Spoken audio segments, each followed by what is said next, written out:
This is our lineup of light tactical trailers.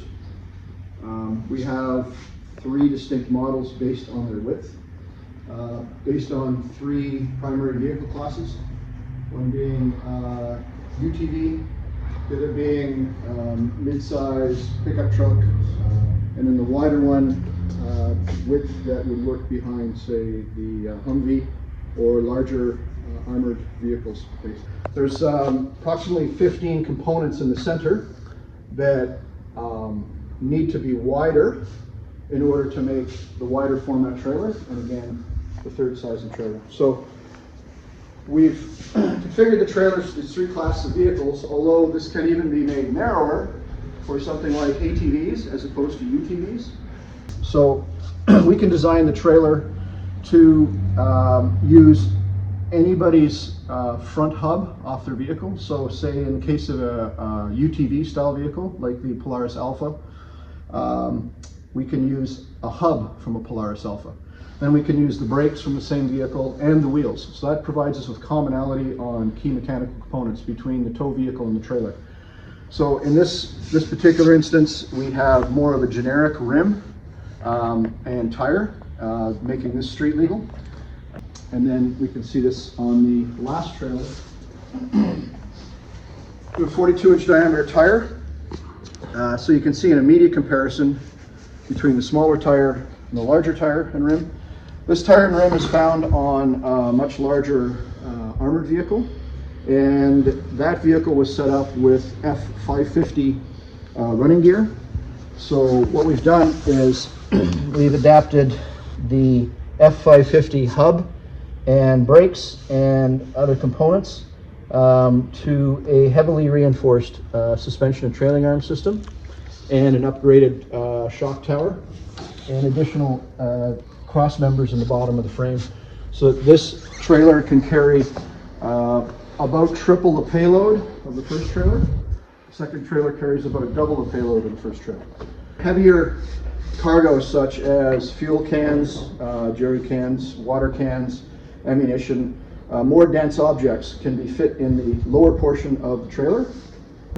So we can take an open top trailer and we can turn it into a closed top trailer that can carry, even on the narrowest section of our trailer, standard NATO pallets on the upper surface. So by adding the other 2 plates, this can turn into the flat top on this trailer. So you can have heavier mass down in the lower section that is better for cornering and trailer stability.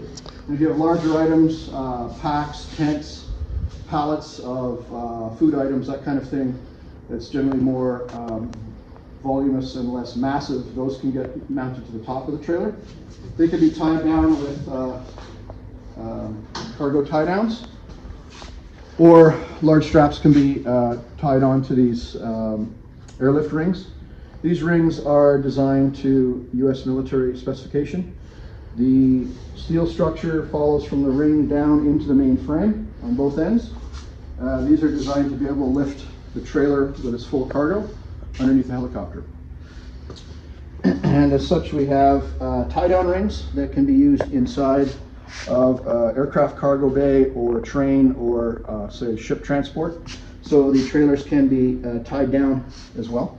If the vehicle in an off-road scenario, or say a snowstorm, gets bogged down, the tailgate can be removed, and the components of the tailgate can be put under the tire of the tow vehicle to use as traction plates. We have flushed the floor aircraft cargo tie downs available on the floor of the trailer. They can be placed on the top of the trailer here, on the inside edge. They can also be placed on the outside edge depending on the customer's requirements. All of the lighting is standard NATO. So it can be run at 12 volts or 24 volts with infrared and follow me functions. They can then be interchanged with other NATO vehicles, or the trailers can be configured to have whatever lighting package is preferred by the customer, or if it's strictly an off-road trailer, and simplicity is the key, the lights can be deleted completely from the trailers. So they can essentially run blacked out. We have mounts for the stabilizers in 4 locations in the trailer. Each back corner, each front corner, and there's a 5th one on the tongue. So these are interchangeable and they can be used in any of the 5 locations. So if you have 2 of these stabilizers, you can use them on, say, the right side of the trailer to lift the trailer up and you do maintenance on the bearings, brakes, or change a tire. Or they can be used in combination of either 3 or 4 to stabilize the trailer if it's stationary and you don't want the trailer moving around, because there's quite a supple suspension on it. We have the ability to mount spare tires. Here is a mount without the tire on it. So there's a base plate that holds the tire in place. There's a backing bar. It's reinforced to a strong portion of the frame that can hold the load of the tire moving back and forth off-road. Those are held in place with a strap. There's a tire mounted here. We have skid plates underneath the trailer that are separate from the trailer's floor. The bottom of the trailer is designed to be as flat as possible to give as much ground clearance as possible. We have 2 independent axles and suspension arms so that there's no cross axle that can get in the way and hang up, say, if you're coming over a rock or some debris. So in the case of this trailer, we have an increased amount of suspension or ground clearance. And on the final trailer here, we're running about 22 inches of ground clearance because we're running on larger tires. So you can see the space in between, very little area to get hooked up. In the case of the brakes on this particular trailer, we have some safety guards on the bottom of the suspension arm to protect any components that might get damaged from rock strikes. The trailers are set up with a hydraulic surge brake and a manual parking brake. So the wheels can be locked when the trailer is disconnected from the tow vehicle, prevent it from moving.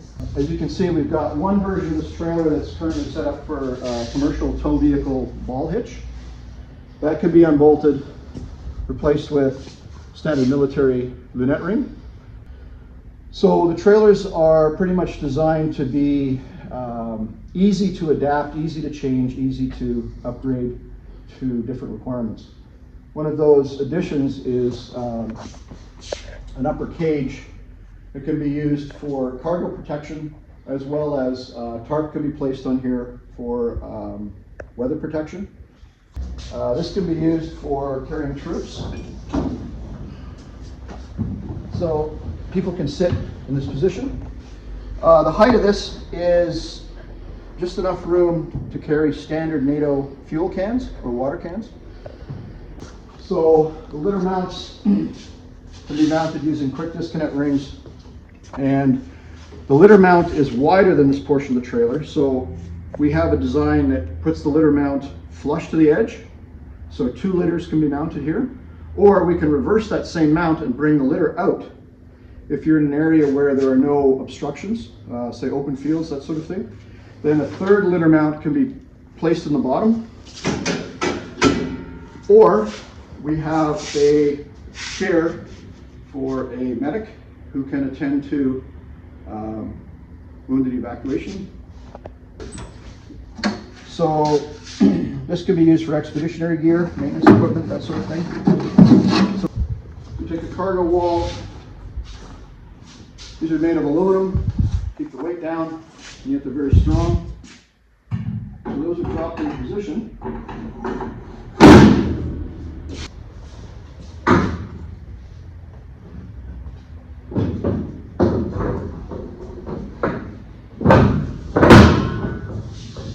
And locked into position. Now, additionally, these can be taken either the side walls and or the end walls. They can be double stacked or triple stacked and continue up.